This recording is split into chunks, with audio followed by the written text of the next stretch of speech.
ইসলামী কোনো দলের আমির নিযুক্ত হওয়ার জন্য, আমির সাব্যস্ত হওয়ার জন্য সর্বমোট 4টা যোগ্যতার দরকার। গুড়ার ডিম জানে না, কলা গাছরা আমির বানাইয়া দল করে, আসেন এরকম? তফসিলের কিতাবে আমির বানানির কোনো যোগ্যতার কথা উল্লেখ নাই। কি যোগ্যতা? 1 নম্বর যোগ্যতা হলো তুমি যাদের আমির হবে সকলের চেয়ে বড় আলেম হতে হবে তোমার।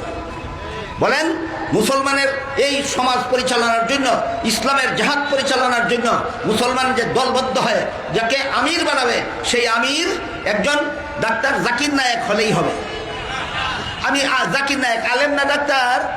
কি তফসিল কি লেখছে? ডাক্তাররা আমির বানাও না আলেমরে আমির বানাও?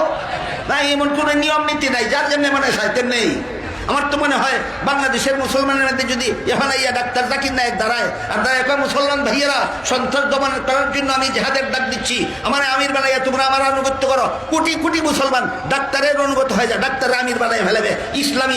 ইসলামী দলের আমির কোনোদিন ডাক্তার হতে পারে না। জেহাদের জন্য প্রথম শর্ত আমির বানাইতে হবে। আমিরের যোগ্যতা ছাড়া না 4 যোগ্যতা? 4 যোগ্যতার প্রথম যোগ্যতা হইল অন্যদের তুলনায় তোমাকে বড় আলিম হতে হবে। 2 নম্বর যোগ্যতা হইল অন্যদের তুলনায় ইসলামের বিধান তোমাকে তুলনামূলকভাবে বেশি পালনকারী হতে হবে। 3 নম্বর যোগ্যতা, তোমার উদ্ভাবনী শক্তি সম্পন্ন হতে হবে। কুওয়াতে ইজতিহাদ যাকে বলা হয়, যে কোনো নতুন সমস্যার দেখা দিলে কোরআন হাদিসের আলোকে তোমার জন্য সমাধান বের করার মতো যোগ্যতা থাকতে হবে। 4 নম্বর যোগ্যতা হলো কন্ট্রোলিং পাওয়ার। তুমি যাদের আমির হবে তাদেরকে নিয়ন্ত্রণ করে রাখার মতো নিয়ন্ত্রণ শক্তির অধিকারী হতে হবে। তাফসীরে মারিফুল কোরআন লিখেছেন, এই 4 যোগ্যতায় যদি কেউ সবচেয়ে বেশি সাব্যস্ত হয় সেখানে ইলেকশন নয়, আমির সিলেক্টেড হবে। আর 4 যোগ্যতায় যদি কেউ সমান হয় তাহলে সেখানে ইলেকশন চলবে। বুঝে থাকলে বলুন, ইসলামের বিধানে ইলেকশন আগে না সিলেকশন আগে? গুড়াড্ডি মাদানা না ইসলামের নামে দল করে, ইলেকশন কেউ বুঝে না, সিলেকশনও বুঝে না। ইলেকশন কোন সময়, সিলেকশন কোন সময়, গুড়াড্ডিও বুঝে না, দল করে ইসলামের নামে। এবার বলুন, যেই দেশের সরকারই সন্ত্রাসী অথবা সন্ত্রাসীদের দালাল, সেই দেশে জেহাদ করতে হইলে কি লাগবে? মুসলমানরা ঐক্যবদ্ধভাবে একজন আমির বানাতে হবে। 1 নম্বর শর্ত, ঐক্যবদ্ধভাবে আলিম 4 গুণ বিশিষ্ট একজন লোককে আমির বানাতে হবে। 2 নম্বর শর্ত হলো ঐক্যবদ্ধভাবে মুসলমান সেই আমিরের আনুগত্য করতে হবে।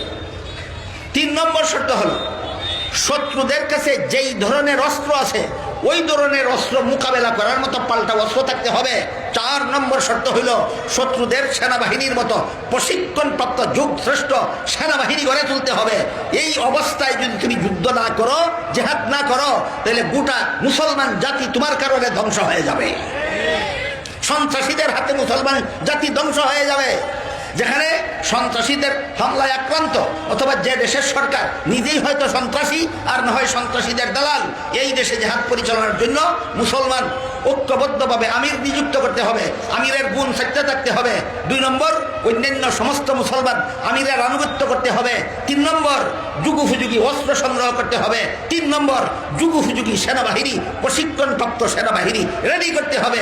এমত অবস্থায় 4টা কাজ যদি তোমরা করতে পারো তাহলে তোমরা মদনী জিন্দেগির আদর্শ মতো জাহাদ ঘোষণা করো, বিজয় আল্লাহ তোমাদের হাতে দেবেন।